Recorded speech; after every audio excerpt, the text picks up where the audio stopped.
నా మా అమ్మగారి బర్త్డే రోజున వచ్చి ఆ చక్కెర పోయడం, మళ్ళీ నేను ఊర్లో ఆలగడ్డకి వెళ్ళిన వెంటనే మా అమ్మని బ్రెయిన్ వాష్ చేసి ఇక్కడ సైన్ పెట్టమని, ఆవిడకి ఏం తెలుస్తుంది, సైన్ టైప్ చేసుకుని సైన్ చేయమంటే చేస్తారు ఆవిడ పాపం. అలా చేయడం ఇలాగ వరుసగా చేసుకుంటూ వచ్చి ఇది ఎంతవరకు దిగజారిందంటే 2 రోజుల నుంచి ఫ్యాన్స్ ఫాలోవర్స్ ఎంతో కష్టపడి ఎంతో ఖర్చు పెట్టుకొని, ఎందుకంటే వాళ్ళు కష్టపడితేనే డబ్బు వస్తుంది ఎవరికైనా.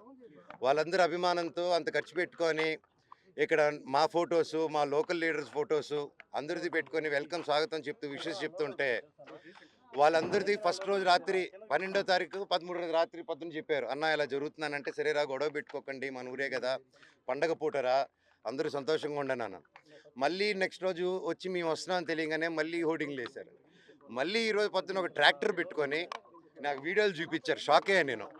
ఒక ట్రస్ట్ ట్రాక్టర్ వెళ్తుంది, దాంట్లో 40 మంది వాళ్ళు ఏడాది ఢిల్లీ నుంచో ఏడాది నుంచో తీసుకొచ్చినారు.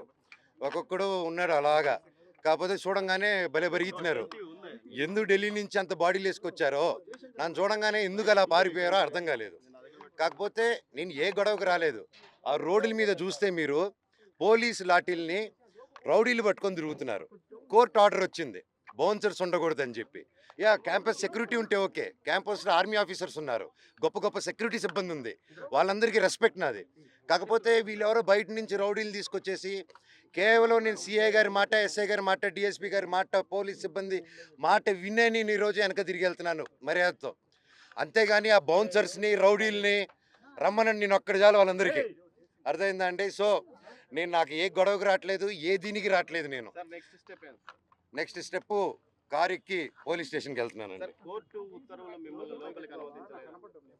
నాకు రాలేదండి, నాకు I didn't receive it yet. నేను ఈరోజు వస్తే నాకు జిరాక్స్ కాపీ ఇచ్చారు ఎస్ఐ గారు, ఆయన చూపిస్తున్నారా, అది నాకు ఇవ్వండి సార్ అంటే తీసుకొని బయలుదేరాను నేను. అది నేను చెప్తానండి, స్టేషన్లో చేసిన తర్వాత మీకు కాపీ ఇస్తాను.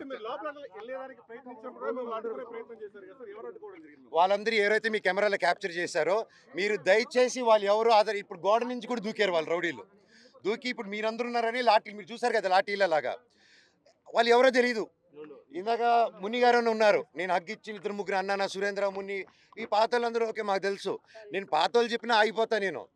అంత వాళ్ళు బాధపడుతున్నారు, కంట్లో నీళ్ళు పెట్టుకుని ఉన్నారు. కాకపోతే వాళ్ళు ఎవరో కొత్త రౌడీలు వచ్చేసి ఎవరు అంటే మేము వినట్లేదు, మీరే చూశారు వాళ్ళ బిహేవియరు. టక్కన ఒకటి ఎక్కి దగ్గర రానగానే పారిపోయారు వాళ్ళు. మన ఊరు వాళ్ళు పారిపోరండి, మన లోకల్ వాళ్ళు అన్న అన్న అని మాట్లాడుకుంటారు. ఈ రౌడీలు చేస్తే రౌడీలు కిరాయికి వచ్చిన వాళ్ళు పారిపోక ఇంట్లో కూర్చుని కూర వండి పెడతారు మనకి. వాళ్ళ వైపు ఎవరు లేరు సార్, ఎంప్లాయీలు తప్ప. ఎంప్లాయీలు కూడా ఫోర్స్ఫుల్గా వస్తున్నారు. అక్కడ ఒకటి చెప్పండి, అభిమానంతో వచ్చిన వాడిని నాకు చౌకు వచ్చి ఇక్కడ వదిలేసి వెళ్ళిపోతాను. ఎవరు అభిమానులా?